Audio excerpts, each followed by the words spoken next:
IT বাড়ির পক্ষ থেকে আপনাদের সবাইকে স্বাগত জানাচ্ছি ওয়েব ডিজাইন বাংলা ভিডিও টিউটোরিয়ালের আজকের পর্বে।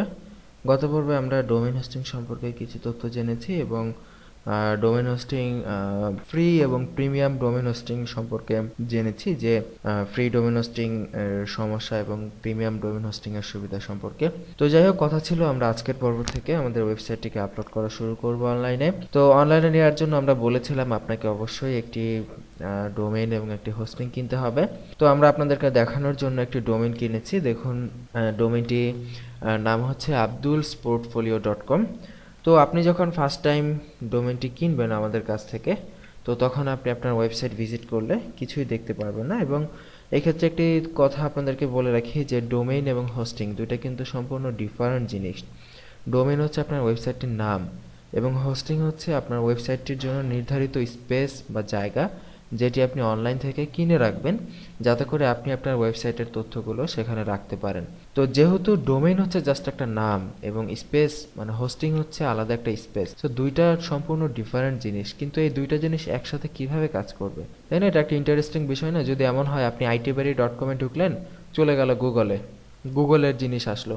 আপনি সাপোজ প্রথম আলো পত্রিকার সাইটে ঢুকলেন, চলে আসলো বিডি নিউজ 24-এর তথ্য। এরকম যদি হয় তাহলে কি হবে?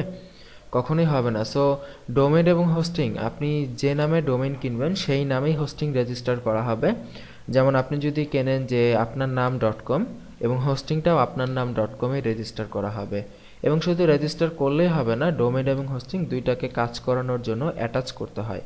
ডোমেইন এবং হোস্টিংকে অ্যাটাচ করার জন্য নেম সার্ভার বলে একটা কথা আছে, নেম সার্ভার অ্যাড করতে হয়। আপনি যে হোস্টিং কিনবেন সেই হোস্টিং কর্তৃপক্ষ আপনাকে নেম সার্ভার প্রোভাইড করবে এবং সেই নেম সার্ভার আপনার ডোমেইনে গিয়ে বসাতে হবে। বসালেই কেবল আপনার ডোমেইন এবং হোস্টিং অ্যাক্টিভ হবে। তো আপনি যদি আমাদের কাছ থেকে ডোমেইন হোস্টিং কেনেন, আপনাকে দুইটা ইনফরমেশন দেওয়া হবে। একটা হচ্ছে আপনার ডোমেইনের ইনফরমেশন মানে ডোমেইনের আইডি পাসওয়ার্ড, এবং আরেকটা হচ্ছে আপনার হোস্টিং এর ইনফরমেশন বা হোস্টিং এর আইডি পাসওয়ার্ড। তো হোস্টিংকে আমরা অনেক সময় সি প্যানেল বলেও ডাকি, যদিও সি প্যানেল অ্যাকচুয়ালি হোস্টিং না, কিন্তু জেনারেলি আমাদের দেশে যে সকল হোস্টিং ইউজ করা হয় শেয়ার্ড হোস্টিং, এগুলোতে সব সি প্যানেল দেওয়া হয়। সো আমরা অনেক সময় হোস্টিংয়ের পরিবর্তে সি প্যানেল কথাটাও ইউজ করতে পারি। সো এই ক্ষেত্রে আপনারা কনফিউজ হবেন না। তো যাই হোক, আমরা এই ডোমেইনটা রেজিস্টার করেছি abdulsportfolio.com। সো সাইটটা একবারে নিউ, সো এখানে গেলে কিছুই দেখাচ্ছে না। তো আপনি যখন আমাদের কাছ থেকে ডোমেইন হোস্টিং কিনবেন, আপনাকে দুইটা জিনিস দেওয়া হবে। আমরা আগেও বলেছি যে ডোমেইনের আইডি পাসওয়ার্ড এবং হোস্টিংয়ের আইডি পাসওয়ার্ড। সো এই ক্ষেত্রে আপনাকে ফার্স্টে নেম সার্ভারটা নিজেকে সেট আপ করে নিতে হবে। তো নেম সার্ভার সেট আপ করার জন্য যেহেতু আমরা বলেছি যে ওয়ার্ল্ডের 1 নম্বর ওয়েবসাইট godaddy.com থেকে আমরা ডোমেইন দেই ফুল কন্ট্রোল প্যানেলের সাথে। সো এই জন্য আমরা www.godaddy.com-এ চলে এসেছি। আমরা আপনাদেরকে দেখাবো কিভাবে নেম সার্ভার এডিট করতে হয়। এখান থেকে আমরা সাইন ইনে ক্লিক করে আপনাকে যে আইডি পাসওয়ার্ড দেওয়া হবে সেটা দিয়ে লগ ইন করবেন। সো আমরা এখানে লগ ইন করে নিচ্ছি। দেখুন, লগ ইন করার পর আপনি এইরকম একটি ইন্টারফেস দেখতে পাবেন। তো এখান থেকে আপনি এখানে ডোমেইন যে সেকশনটা আছে সেখানে ক্লিক করবেন। ডোমেইনে ক্লিক করে আপনি আপনার ডোমেইনের তালিকা দেখতে পাবেন, 1, 2, 3 যে কয়টা ডোমেইন আপনি রেজিস্টার করেন। তো আমরা এখানে একটা ডোমেইনই রেজিস্টার করেছি এবং শুরু করার জন্য একটা ডোমেইনই যথেষ্ট। তো abdulsportfolio.com আমরা এটা দেখতে পারতেছি। সো এখানে জাস্ট ম্যানেজে ক্লিক করব। তো ফার্স্ট টাইম আপনি যখন ম্যানেজে ক্লিক করবেন বা আপনি যখন যাবেন, দেখুন এই যে এইখানে একটি সেকশন দেখতে পারবেন যে নেম সার্ভার। তো আমরা কিন্তু নেম সার্ভার এডিট করেছি অলরেডি, কিন্তু আপনি যখন ফার্স্ট টাইম নেম সার্ভার আসবেন এখানে ওদের ডিফল্ট নেম সার্ভার দেখতে পাবেন। তো এখান থেকে ম্যানেজে ক্লিক করবেন।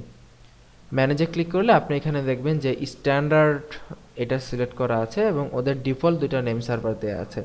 সো আপনি তখন এটাকে কাস্টমে ক্লিক করবেন এবং কাস্টমে ক্লিক করে এখানে অ্যাড নেম সার্ভার লেখা থাকবে। অ্যাড নেম সার্ভারে ক্লিক করলে নেম সার্ভার লেখার অপশন আসবে। সো তখন আপনি নেম সার্ভার দুটো লিখবেন এবং নেম সার্ভার দুটো আমরা আপনাদেরকে প্রোভাইড করব হোস্টিং ইনফরমেশনের সাথেই আপনাদেরকে পাঠিয়ে দেওয়া হবে। সো সেই নেম সার্ভার দুটো এখানে বসাবেন, বসিয়ে জাস্ট ওকেতে ক্লিক করে সেভ করবেন।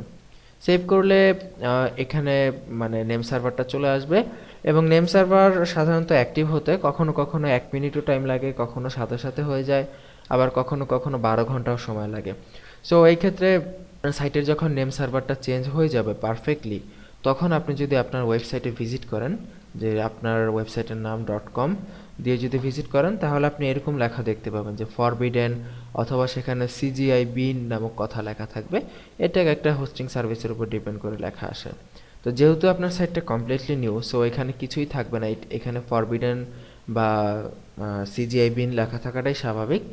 তো এইভাবে যখন আপনি নেম সার্ভারটা সাকসেসফুলিভাবে এডিট করতে পারবেন, তখনই কিন্তু মূলত আপনার ওয়েবসাইটে বাকি কাজ আপনি শুরু করতে পারেন। তো এই পর্বে আমরা শিখলাম যে কিভাবে ওয়েবসাইটের নেম সার্ভার এডিট করতে হয়।